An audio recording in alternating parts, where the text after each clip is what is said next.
Hello and welcome back to APP Digital, an instance of Manifold Scholarship that provides e-text and the ability to easily annotate them. APP Digital comes out of the University of Houston's U.S. Latino Digital Humanities program at Recovering the U.S. Hispanic Literary Heritage and Arte Público Press. Make sure to visit our website at artepublicopress.com. In this video, I'm going to show you how to create annotations. This will require a username and password. If you haven't done that yet, you can go ahead and do that first. And if you need help, check out our video on how to create a username.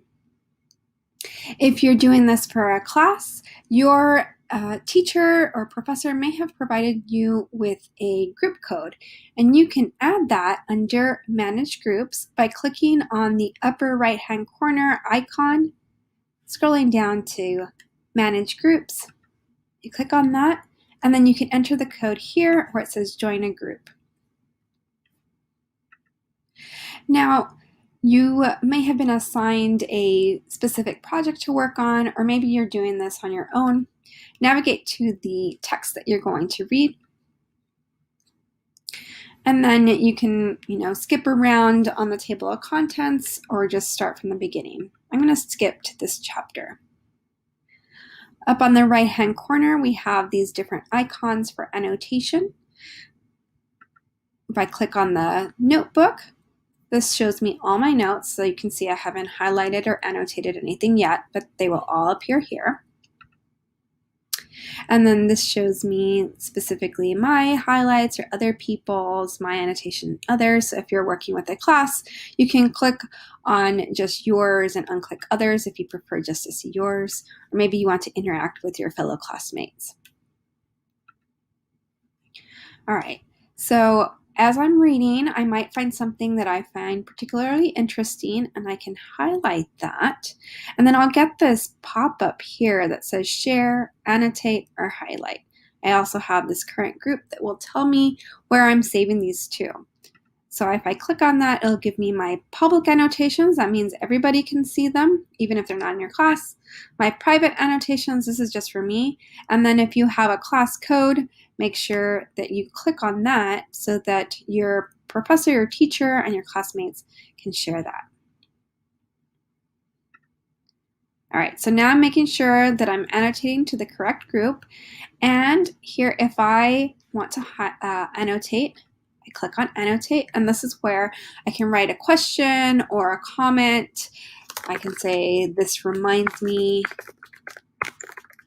of something that we read in the class. I can name it. I can put questions here, or if the professor or teacher wrote questions, I can respond in the text in the margin as well. If I just want to highlight it, I click on Highlight. You can see it saved it. There it is. And when I go back to read it again, I'll see my highlights. And then if I also find something particularly interesting that I want to share, I can actually tweet this out. So make sure under your account, you connect your Twitter. And now I can go back and I can see my notes. This is what I highlighted. If I had written an annotation and saved it, I would have seen that too. I can change the appearance of my notes if I want to see it in serif or sans serif. I can change how big or small the font is, and I can change the margins as well, and then reset to the defaults. I can also search for things. If I'm searching something specific, I can do that here. And I can also navigate through the table of contents by clicking on the left-hand corner where it says Contents, and the entire table of contents will load, and I can just click and it will automatically navigate me down to the correct chapter. And that's it. Thank you for joining us, and make sure that you follow us on social media, subscribe to Arte Público Press, and check out all our texts on APP Digital. Thank you.